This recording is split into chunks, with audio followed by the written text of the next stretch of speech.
This is Roots. Last time I told you about breaking routine.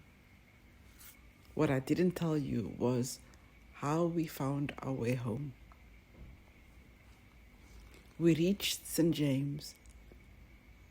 As I always do, I gave Joy the choice. Do we return along the catwalk or follow the main road back to Muizenberg? She looked out towards the sea. The tide was coming in quickly. The catwalk stands high above the seawall, but at high tide there's no guarantees of staying dry. As the waves rushed in, without warning, Joy smiled. The road.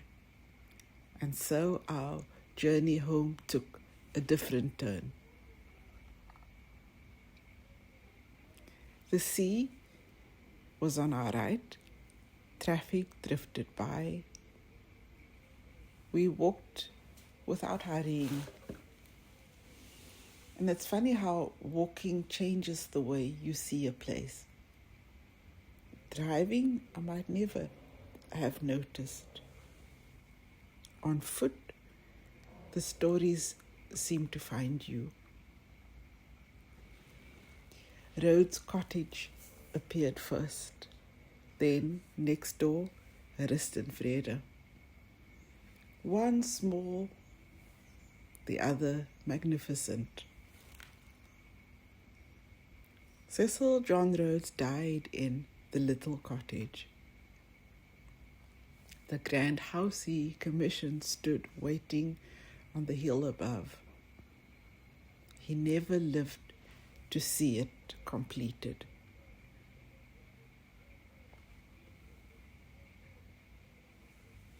A little further along, Yokohama,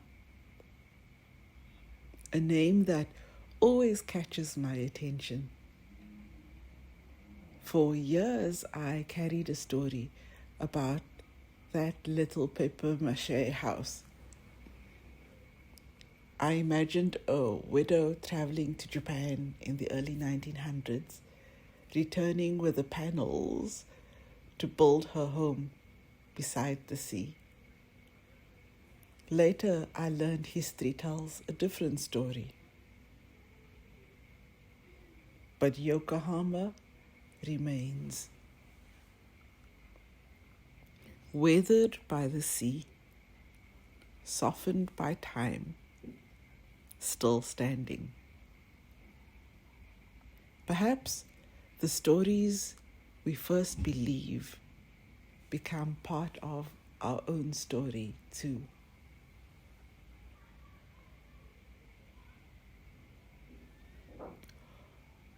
Walking slows you down. It teaches you to look. And once you begin looking, every road starts telling stories.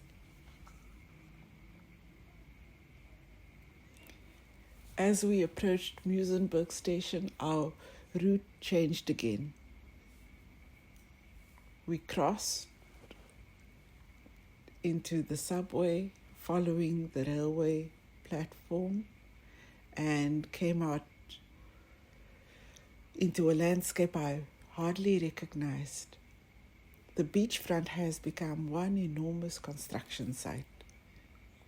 Towering mounds of sand, heavy earth-moving machinery.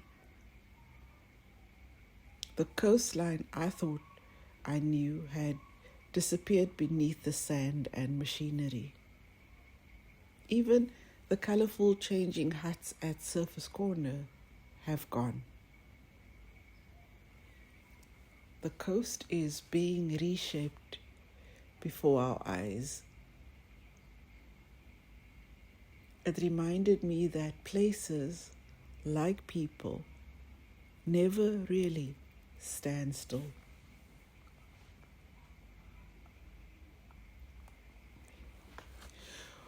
We walked past familiar cafes, restaurants lining the beachfront. Then I checked in with Joy. How about an ice cream? The Majestic Café has been part of Muizenberg for as long as I can remember. Walking through its doors still feels like stepping back through time. The soft serve still curls into that perfect little twirl. Some things don't really change. For a little while.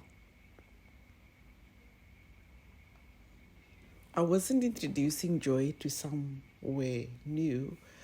I was inviting her into one of my own childhood memories. Ice cream in hand, we slowly retraced our steps, crossed railway tracks, returned to the car. Another journey, another choice. Do we carry on through Cook Bay, returning home over Boys Drive, or do we turn right and head straight home? Joy didn't hesitate. Straight home. So we did, or at least we started that way. Near Lakeside, I quietly chose another road, past the golf course towards Tokai, past the American consulate, past Paulsmoor Prison, along Lower Tokai Park, a slower drive, no music, no rush, no need to fill the silence. Just the two of us.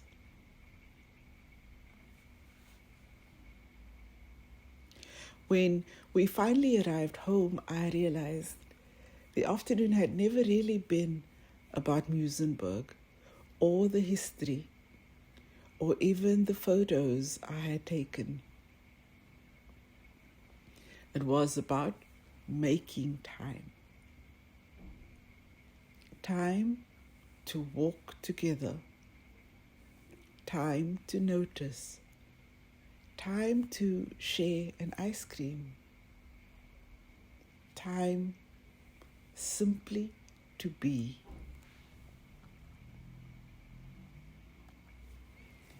Life has a way of convincing us that the important moments have to be planned. Sometimes they arrive disguised as an ordinary afternoon. As parents, we spend so much of life making decisions for our children.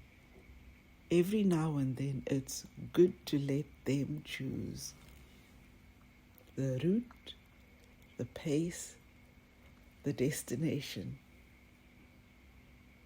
And every now and then, it's good to quietly choose one more detour, just a little more road, just a little more time together. This is Roots. And sometimes the other way home was never about the road at all.